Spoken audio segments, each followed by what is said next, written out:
साम्हूं live petrol अफ़वाह हाजी शफ़ी मोहम्मद सठियो मौजूदु आहे, जेको उस्तादनि सां सिधो मुखातिब थींदो। कंहिं उस्ताद खे को सुवाल पुछणु करणो हुजे त असांखे कमेंट्स करे सघे थो। जी हाजी साहब। बिस्मिल्लाह रहमान रहीम। सब तारीफ़ अल्लाह ताला जे नाले ते, जेको ॿिन्ही जहाननि जो मालिक ख़ालिक पालींदड़ आहे। अॼु लाइव फेसबुक ते अचण जो मक़सदु त असां जेके तंज़ीम जा उहिदेदार आहियूं या जेके तंज़ीम जा अॻवान आहियूं, जेके तंज़ीम जा घणो घुरा आहियूं, उस्तादनि जे लाइ तइलीम जे लाइ छा पिया करियूं, या असांजे जेके इदारा आहिनि उहे उस्ताद जे लाइ छा पिया कनि। साथियो, तव्हां ॾिठो त 28 तारीख़ ते कराची प्रेस क्लब खां CMOS ताईं हज़ारे उस्ताद पंहिंजे हक़नि जे लाइ कराची पहुता ऐं उन सभिनी खे ख़राज तहसीन पेश करिया। ऐं ॿिया उहे दोस्त असांजा साथी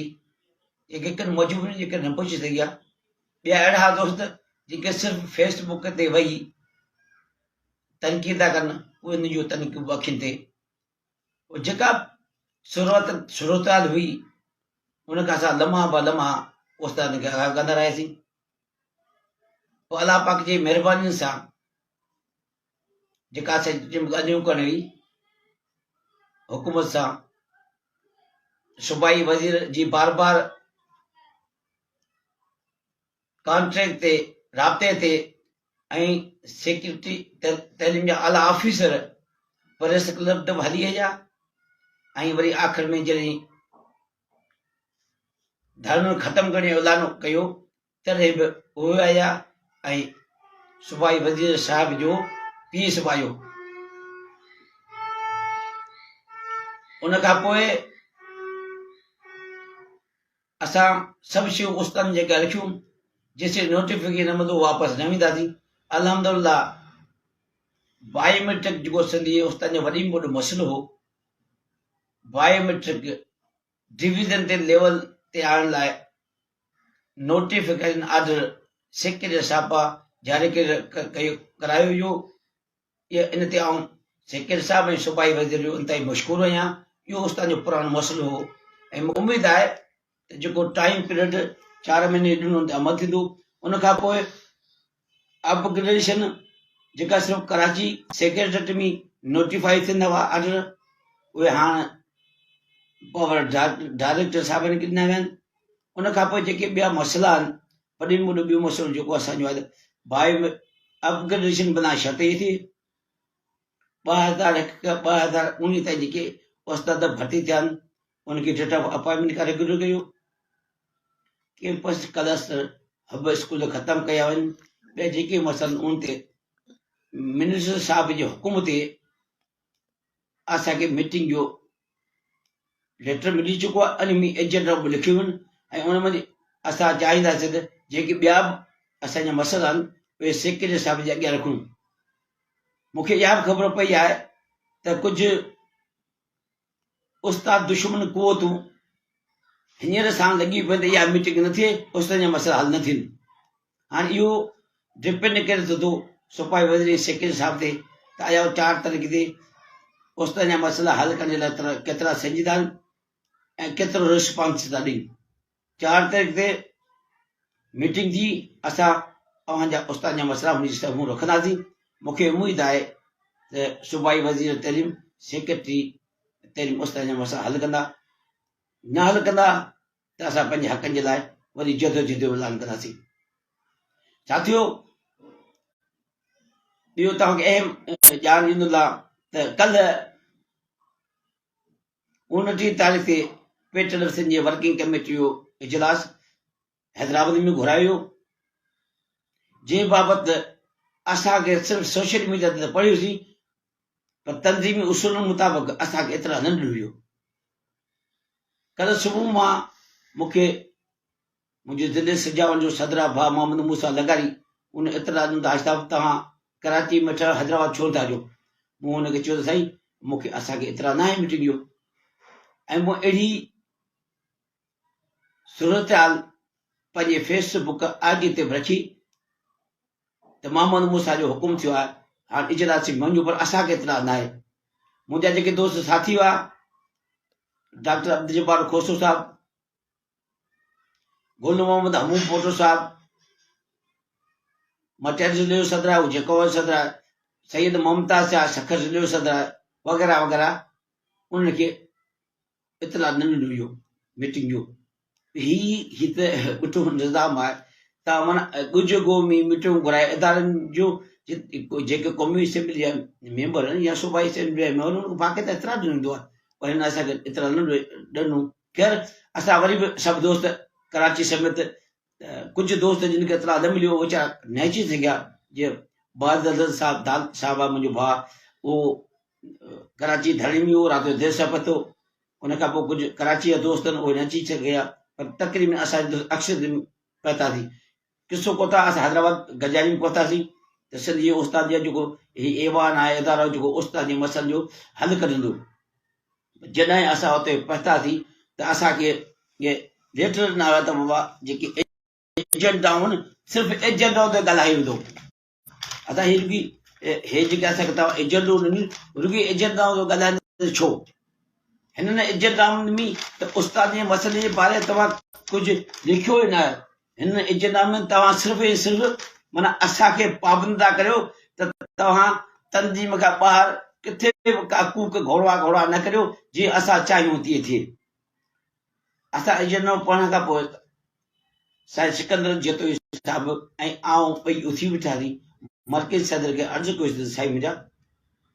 जेकॾहिं तंज़ीम तव्हांखे हलाइणी आहे त महिरबानी करे असांजे पारां उस्ताद जी जेके एजेंडाऊं आहिनि ऐं उस्ताद जेका जे पारां जेका असांखे शइ मिलियूं, उहे तव्हां हुन में शामिलु करियो।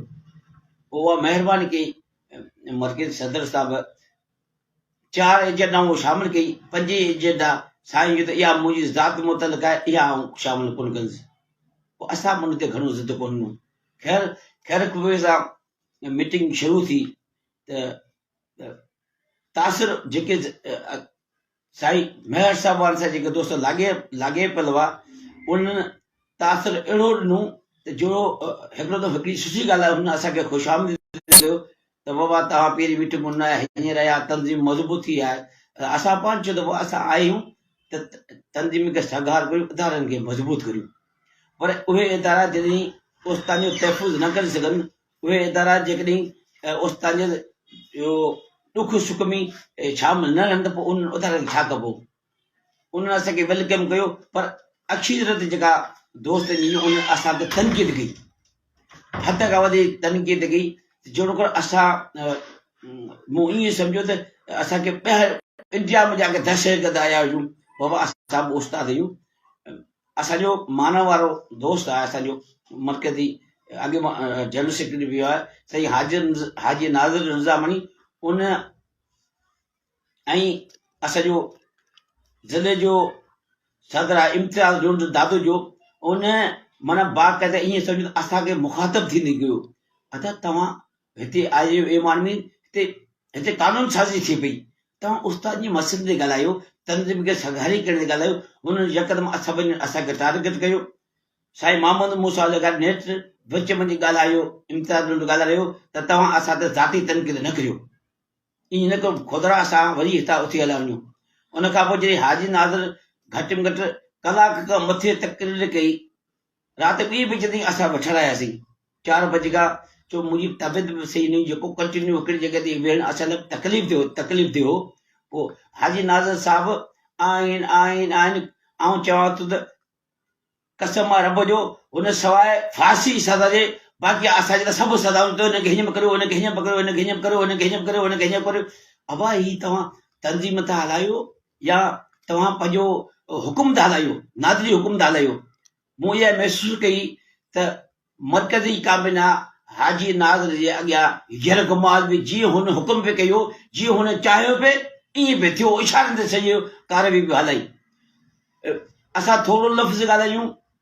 त शहीद बेनज़ीर आबाद डिवीज़न जो सदर साहब आहे हिरंद साहब, उहो ज़रे असां सां विढ़ण लाइ तयारु थियो वञे। पर इहा शाबस आहे साईं सालम ज़रदारी साहब खे, पीर मुज़फ़र शाह खे, जिन विच में अची तारो हुन जो असांखे विढ़ण जो इरादो हो। असां वचन करे वियासीं भले पासे घटि वधि ॻाल्हि पर असां मीटिंग में बाइक न कंदासीं मता असां ते कहिड़ो तव्हां दफ़ा हे तंज़ीम सचा करणु ऐं फशी ॾेई पोयां मूं मीटिंग शुरू थियण खां पहिरीं मर्कज़ सदर खे गुज़ारिश कई त बाबा ही सिंध जी उस्ताद जो ऐवान आहे सॼी सिंध जो उस्ताद अॼु असांखे ॾिसी रहियो आहे तव्हां महिरबानी करे हिन इजलास जी कारवाई लाइव हलायो तव्हां 10 तर्जुमान रखियो रहो जीअं मोत आहे वग़ैरह वग़ैरह 20 ॼणा रखियो वेठा आहियो त तव्हां लाइव हलायो न त असां पंहिंजे दोस्त ॾींदो आहे उहो कारवाई खे लाइव थो हलाए त जो दफ़ा मर्कज़ सदर साहिब चयो त रूलिंग ॾी आहे लाइव कहिड़ो कोन हलाईंदो अबा छो क़ौमी असेंबली जो इजलास लाइव थो हले जिते क़ौमुनि जी तक़दीर जा फ़ैसिला कयूं था सेनेट जो इजलास लाइव थो हले सिंध असेंबली जो इजलास लाइव थो हले उते तनक़ीद थींदी तव्हांखे तनक़ीद बर्दाश्त करणी पवंदी हुकुमरान ते तनक़ीद थींदी उहो बर्दाश्त कंदा आहिनि पर मूंखे अफ़सोस आहे त जनरल ज़िया जे दौर में बि ईअं कोन थियो जनरल मुशर्रफ जे दौर में ईअं न थियो माना हुननि जो ज़िद हो त का न का ॻाल्हि हाणे हिनखे त एवन मां ॿाहिरि करी असीं जी चाहियो थी थिए पर इंतिहाई मुंहिंजे इसर जे बावजूद बि मिनत जे बावजूद बि माना मुंहिंजी हिकु न ॿुधी वई माना पंहिंजी डिक्टेटरशिप क़ाइमु कई उन दौरान काफ़ी दोस्तनि सोशल मीडिया ते इहे बयान ॿुधाया त आख़िर इहो कश्मीरी जंग या पेट्रोल जो इजलास आहे जेको उते 6 कलाक ॿियनि खे त सदर साहिब विच में इंटरव्यू करे चयो त भाउ इज़त ते ॻाल्हायो पर जॾहिं संदसि दोस्त ते वेठा ॻाल्हायूं ते तॾहिं उनखे उन कुझु चवण जे लाइ तयारु कोन हुयो बदकिस्मत असांजो महसूसु कयो उन खां पोइ इजलास में असांखे बि ॻाल्हाइणु ॾियो मूं हुनखे क्लियर चयो त बाबा तव्हां हाजी नारायण साहिब तव्हां सभु ॻाल्हायो आहे उस्ताद जे मसइले ते तव्हां ॻाल्हायो कोन्हे तव्हां सिर्फ़ु असांजे मसइले न ॻाल्हायो आहे उहा जेका 4 जनवरी जी मीटिंग आहे उहा सिंध जो सदर चीर कंदो तव्हां कोन कंदो हुन जी मर्ज़ी कंहिंखे वठी हले माना हू सिर्फ़ु इहो ई तासिर ॾेई रहिया ऐं 4 तारीख़ जी मीटिंग कैंसिल कराईंदासीं ऐं फेसबुक ते सभु कूड़ लिखंदनि ऐं कॾहिं बि किथे बहुतान तोहमत कोन लॻाईंदो या कूड़ न ॻाल्हाईंदो या मुंहिंजी आदत आहे छो त इहो अलाह खे बि पसंदि आहे कंहिंखे हेठि करे पाण खे मथे कर या कंहिंजे मथां तोहमत लॻाए पर इहो ॾुख सां जीअं मूंखे चवणो थो पवे त इन्हनि दोस्तनि इहो असर रवैयो कयो कराची डिवीज़न मञा न को सदर आयो कराची डिवीज़न जो न को नायब सदर आयो असां कराची डिवीज़न जो जनरल सेक्रेटरी सॼी सिंध खे ख़बर आहे मोहम्मद सलेमान राज्य असां सां गॾु आयो जॾहिं मूं हुनखे चयो त असांजो हीउ मुबसर हैसियत में वेही सघे थो जॾहिं मूं अॼु सदर साहिबु ऐलान कयो मुबसर तौरु हीउ केरु कोन वेंदो अब सूबाई असेंबली क़ौमी असेंबली सेनेट में सभु महिमान जी गैलरी लाइ लॻी वेंदा आहिनि कारवाई ॾिसंदे उस्तादनि ही कहिड़ी नाम साफ़ी आहे माजमी डिवीज़न जो सदर अनवर अलाए केतिरा माण्हू वठी वियो त इजलास में वेह रहिया हिन मस्के निकिरो कयो आहे छो त अॼु असां कंहिंखे पवंदा वेंदियूं अब इहो कानून तव्हां डिक्टेटरशिप आसे न का वेंदो मुंहिंजी इंतिहाई इसरार खे ते पोइ उनखे विहारियो 50 ॿिया ॼणा विहारे छॾियो सुठी ॻाल्हि आहे भले उहो असांजा ॿार उन में वेठा असां पर इहो इजना में शामिल करायो त बाबा ही जेके असांखे जेका रिपोर्ट ॾेई हुई त असां मीर पुखास हेतिरा उस्ताद जो आइडियूं बाल करायूं हिन ते हीअं कयूं हेतिरे हीअं कयो हेतिरे हीअं कयो हिकु हो तव्हां मूं क्लियर चयो त पेट लफ़ जेतिरी अॼु मूं कमज़ोर थी आहे पेट लफ़ जी मर्कज़ी जेका काबिन आहे जेतिरी मूं अॼु कमज़ोर ॾिठी आहे पंहिंजे पेट लफ़ जी तारीख़ मूं कॾहिं अहिड़ी भारी काबिन कोन थी आहे लफ़्ज़ इहे यूज़ कया ऐं जेतिरो हींअर वक़्तु सिंध जो उस्ताद परेशान आहे प्राइम उस्ताद मूं कॾहिं न ॾिठो मूं भरपूर कयुसि उस्ताद जो रखियो त बाबा जेके उस्ताद जा मसइला उन ते ॻाल्हायो मूं तक़रीबन पंहिंजा तक़रीर आहे उहा मूंखे रिकॉर्डिंग न करणो हाणे उहो भले छाप थियनि छो त हुननि इन करे रिकॉर्डिंग कोन सबूत कढी मथां जेको असांजा पोलो पंद्रहं थी वञनि सभिनी ज़िले सदर न ॻाल्हायो सानम सदर साहिब मूं ते हिकिड़ी ॻाल्हि कई त आसिफ तव्हां प्रेस क्लब ते असांजे ज़िले खे 8 दफ़ा स्कूल में फर्नीचर कोन मिलियो आहे उस्ताद कोन्हनि तव्हां चयो इक़रार थो करियां त असांजो दौर तहलको आहे उन में जेको तव्हां उस्ताद में ॿुधायो उते उस्ताद रखराए छॾियो आहे ऐं उते पोस्ट इलाही ख़ाली पियूं आहिनि, उते उस्ताद घटि भर्ती थिया आहिनि, या स्कूल तमामु घणा आहिनि, पोस्ट तमामु थोरियूं आहिनि, माना स्कूलनि खां बि घटि पोस्टूं आहिनि। ऐं शहर बेल वारो डॉक्टर साहिबु वॾो ईमानदार आहे, सुठो आहे, तुंहिंजो दोस्त आहे, मुंहिंजो बिल्कुलु मञा थो शमसुद्दीन दाल साहिबु असां वटि हेॾो सुठो रहियो आहे, पर मूंखे जेका मुंहिंजा तनज़ीम दोस्त ॿुधाइनि था न, ऐं उनजे पोइ हलंदुसि, मूंखे कहिड़ी ख़बर कहिड़ो सुठो आहे कहिड़ो ख़राबु आहे। ख़ैर उन में हिकिड़ो सुठो पॉज़िटिव जेका सोच हुई उहा मूं हिकिड़े ई साल में ज़रदारी ॾिसी, जे मर्कज़ हुन सभिनी खे चयो दादा पाण सभु पाण गॾाए हलणो आहे, तव्हांखे सभिनी शिकायतूं तव्हांखे ॿुधणियूं पवंदियूं ऐं तव्हांखे हल कराइणियूं पवंदियूं। उन खां पोइ वरी वॾो ज़िद कयो त उहा जेको फेसबुक ते ॿोली ॻाल्हाई थी वञे, फेसबुक ते जेका ॿोली ॻाल्हाई थी वञे उहा अॼु बि तुंहिंजा दोस्त आहिनि। मूं उते हलफ़ खणिजो बख़ुदा मूं कॾहिं कंहिं उस्ताद खे इहो न चयो आहे त तव्हां मुंहिंजे ख़िलाफ़ु ॻाल्हायो या महेश साहिब जे ख़िलाफ़ु ॻाल्हायो या कंहिंजे ख़िलाफ़ु, मूं मने ज़रूरु कई हूंदी। पर जॾहिं तव्हां उस्ताद जा लीडर आहियो, अॼु ॾींहं ताईं 2 साल जी पूरा थिया आहिनि, तव्हां अॼु ताईं उस्ताद जो को मसइलो हल नाहे करायो, तव्हां पंहिंजे मसइलनि में फाथा पिया आहियो, त पोइ हीउ को अॾुस ॻाल्हि आहे त ज़रूरु उन वक़्त जे हुकुमरान ते उन्हनि उहिदेदारनि ते तनक़ीद थींदी, लाज़िम थींदी, उहा तव्हांखे बर्दाश्त करणी पवंदी। हाजी नाज़र जो ज़िद लॻो त उनखे मां सम्झो उनखे फांसी जो ऑर्डर कढी छॾियो। अब असांजे हथ में न आहे कंहिंखे फांसी जो ऑर्डर करूं, हा असां गुज़ारिश उनखे ज़रूरु करे सघूं था, पर असां कंहिंखे माण्हू कोई न चयो आहे त तव्हां कंहिंखे घटि वधि ॻाल्हायो। बाक़ी हाणे ज़रूरु अपील कंदुसि दोस्तनि खे त वाक़ई असां उस्ताद जी फेसबुक ते अहिड़ी ॿोली ॻाल्हायूं की असांजो को सुठो तासिर वञे। पर जॾहिं असांजा हथ ई रंगिया पिया हुजनि उस्ताद जे रत मझि, उस्ताद जे जेके मसइला आहिनि उन सौदेबाज़ी जा, दादा पोइ तव्हांखे इहे कड़ा लफ़्ज़ ॿुधणा पवंदा ऐं सुहिणा पवंदा। असांखे अॼु ॾींहुं कोन ॿुधायो, कल्ह इजलास में इहो न ॿुधायो आहे जेका कराची ऑफिस केॾा हुई ख़बर ई कान्हे किथे आहे, उहा कार कॾहिं हुई का ख़बर ई कान्हे। 8 लख सदर साहिब चयो 8 लख मूं ईमानदार कढाया पाण रखिया आहिनि। अब तूं 8 लख ईमानदार कढाया तूं पाण छो रखिया आहिनि, जेतिरे करे असांखे ख़बर आहे तव्हां उहे पाणी में विराए छॾिया खाई विया आहियो। ख़ैर उन खां पोइ मीटिंग तखियूं मिठियूं ॻाल्हियूं ज़रूरु थियूं, असां बर्दाश्त जो मादो रखी उते वेठासीं। असांजा जेके दोस्त हुआ साईं मुमताज़ उदूर साहिबु आहे, साईं अलीगुल चांडूर साहिबु आहे, साईं मोहम्मद बचल ख़ासि कली साहिबु आहे, सभु दोस्त हुआ। जो कोशिशि सभिनी हुई, उन खां पोइ साईं शरीफ़ तुनू साहिबु आहे, सभिनी दोस्तनि जी इहा कोशिशि, सालम ज़रदारी साहिबु आहे, सभिनी इहा कोशिशि हुई, पीर मुज़फ़र साहिबु आहे, उन कोशिशि हुई त इजलास सुठे नमूने सां हले। पर हिकु माण्हू हाजी नाज़र जे रवैये जे करे, छो त सदर साहिबु कदु हीअं करे वेठो, सभई जा मुंहुं लथा पिया हुआ, स्टेज ते वेठा हुआ। तव्हां कुझु फोटो भले ॾिसो, हुनजा चहिरा थिया हुआ, हाजी नाज़र सॼी निशान हलाए पियो,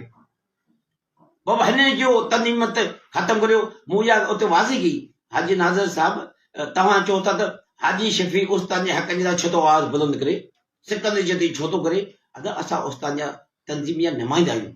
उहिदेदार आहियूं, असां तहरीक भलाए सघूं था।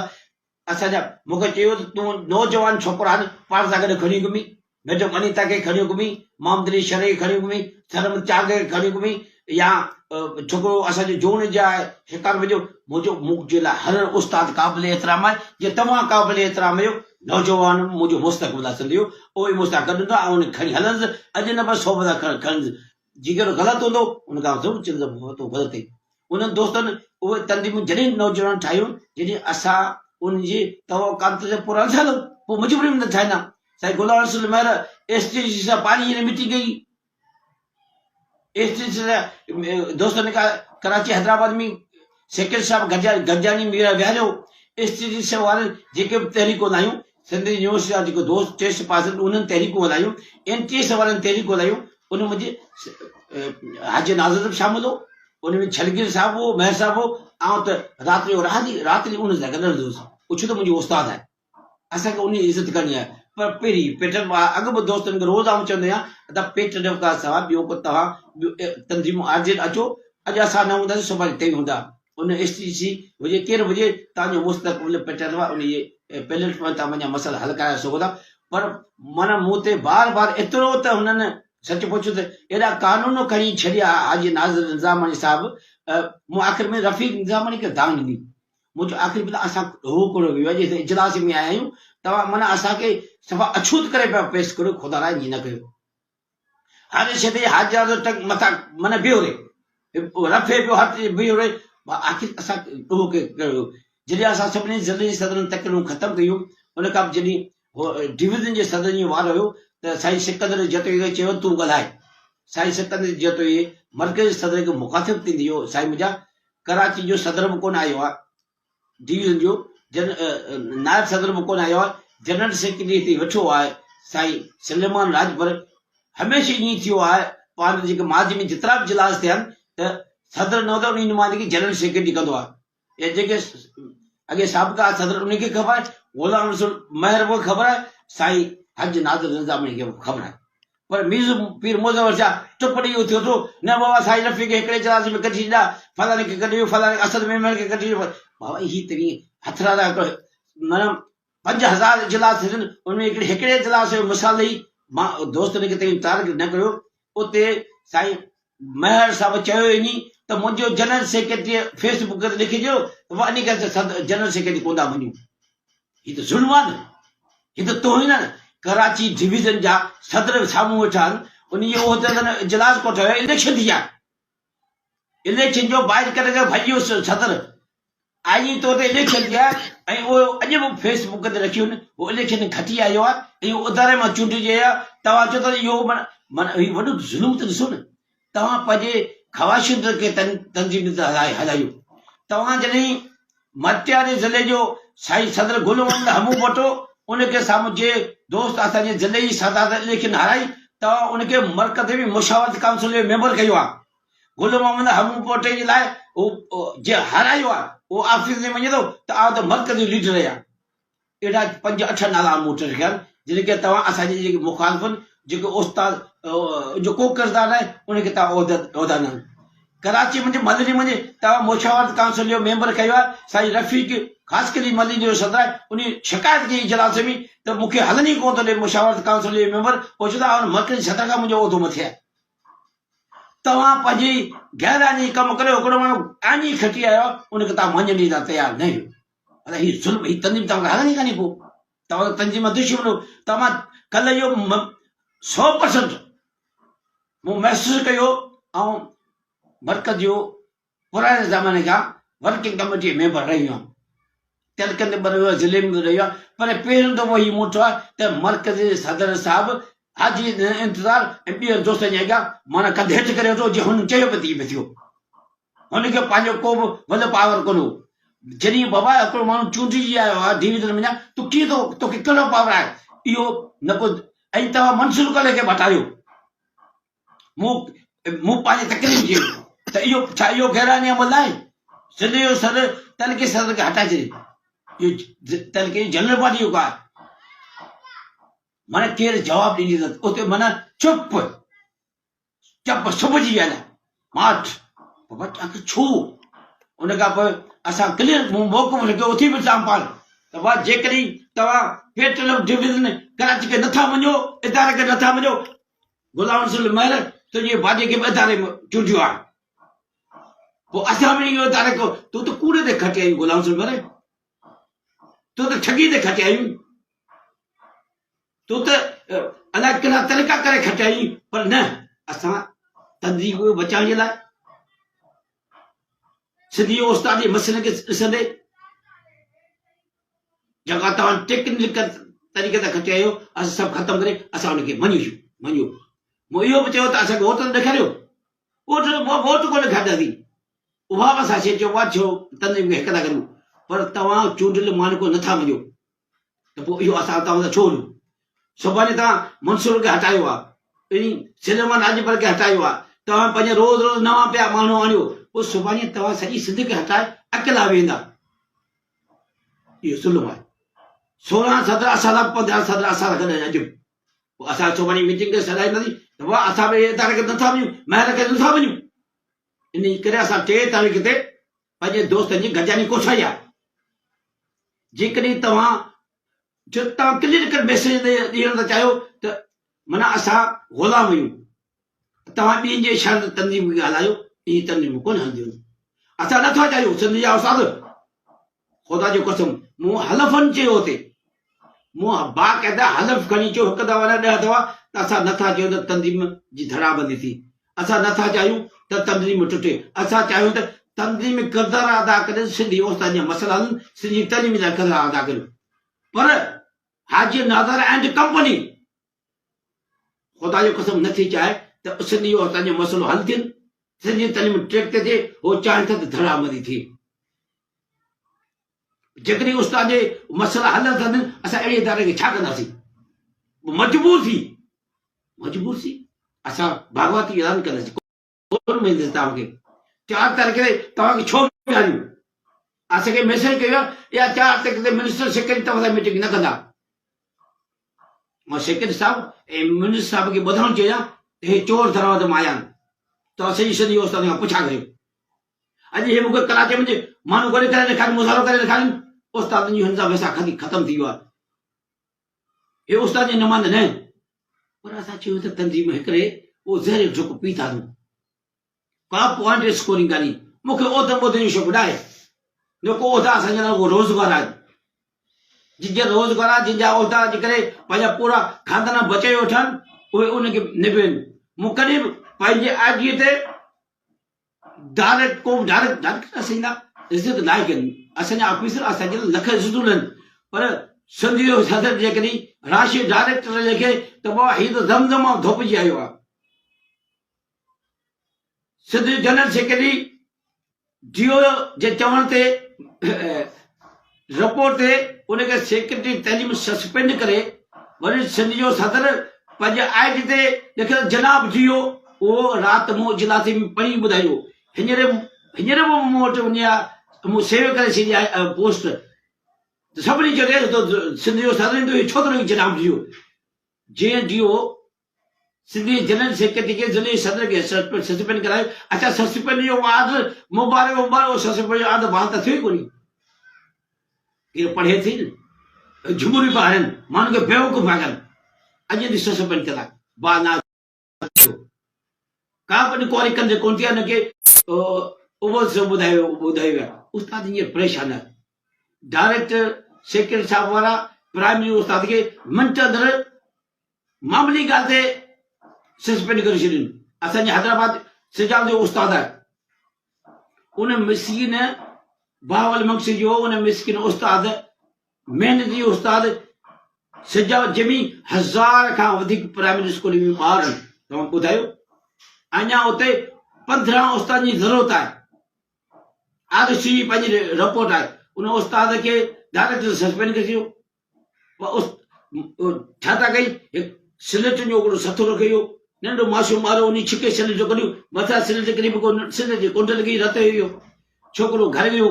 ते माइटनि खे चयो त माइट जी रत माइट चयो त उस्ताद मारियो हुनखे जेकॾहिं हुन टीओ खे डीओ खे चयो पर टीओ बाछा माण्हू वारनि खे मोते में न करे सघिया न जेके साहब मिनिस्टर साहब खे व्हाट्सअप कयो मिनिस्टर साहब वज़ीर साहब यकदम सेक्रेटरी कयो सेक्रेटरी डायरेक्टर साहब खे चयो डायरेक्टर पुछियो न चई अब सस्पेंड पगार बंदि वादनि बि चवंदो पोइ असांजे ॿार खे सिलेंडर खे ॿार चयो मूंखे त उस्ताद कोन मारियो आहे यार इहो त ज़ुल्म आहे न फर्नीचर डीओ डायरेक्टर रखाई वेंदा ऑफिस रखाई वेंदा उनखे कुझु कोन थो करे चवे उस्ताद जो ज़ुल्म आहे असां इहे सभु शयूं मर्कज़ जी ॻाल्हि रखियूं पर मर्कज़ ख़ुदा जो कसम का बि शइ असांजी ॿुधण लाइ तयारु कोन पोइ मजबूर थी जॾहिं हू असांजा उहिदेदार खे न मञनि उहो चाहिनि था त तंज़ीम धड़ाबंदी थिए पोइ असां मजबूर थी सिंध जा उस्ताद ख़ुदा जो कसम आहे असां मजबूर थी वाक़त कयो कलाक ॿाहिरि सी में बीठा रहियासीं ऐं बीमार माण्हू ॿुधायो 4 बजे खां वठी करे राति जो 12 बजे मूं मानी कोन खाधी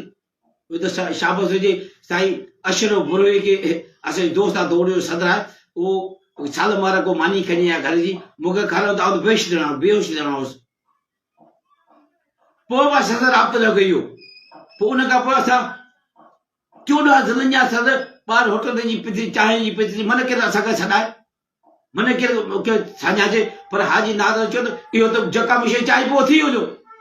सिंधी जा उस्ताद त हो चाहिनि था त तंज़ीम तबाह हुजे हे चाहिनि था त सिंधी तइलीम तबाह हुजे ऐं चाहियां थो त सिंधी जो पुराणो उस्ताद पंहिंजो किरदारु अदा करे हुकूमत सिंध खे इहो घुरब थो करियां ऐं हुकूमत सिंध खे ईअं सम्झ त हिकिड़ो दावत ॿुधंदी आहे त अचो सभु प्राइमरी उस्ताद सेकेंडरी उस्ताद 8 जनवरी असां हर साल तइलीम ॾींहुं ॾाढो मल्हाईंदा आहियूं। काफ़ी दफ़ा मुंहिंजी ज़िले टनमो में मुंहिंजा MP आहिनि। पूरी सिंध में असां इहे मशहूर ॿारनि खे शागिर्द करण जे लाइ अहिड़ा इवेंट हर साल मुनक़द कंदा आहियूं। मूं वटि हर साल जा उहे फोटो सुबुह ते रखिया आहिनि। इंशाअल्लाह 8 तारीख़ ते वज़ीर तइलीम खे बि चवां थो, सेक्रेटरी तइलीम खे चवां थो, अचो पाण सभु गॾिजी सॼी तइलीम सुधारियूं। बिल्कुलु पढ़ंदी सिंध वधंदी सिंध। उस्ताद खुशहाल सिंध खुशहाल, सिंध खुशहाल मुल्क खुशहाल। अल्लाह करे तव्हां सभु ख़ुशि हुजो। 4 तारीख़ ते असांजी मिनिस्टर साहिब सां मीटिंग आहे। मूंखे उमेद आहे त सूबाई वज़ीर सिंधी ओस्तनि जी हिकु जाइज़ मसइलो हल कंदो। नथो कयो वञे त पोइ असां अंत ताईं मजबूर आहियूं, पोइ असां इख़्तियारी कंदासीं। ॿियो असां रस्तो आहे कोन, इहो असांजी जमहूरी हक़ आहे। सिंधिया उस्ताद तव्हां अलाह सलामत रखे, सिंध खे सलामत रखे, सिंधी तइलीम खे सलामत रखे। उस्ताद अता जिंदाबाद, पाकिस्तान फ़ाइदाबाद, जय सिंध।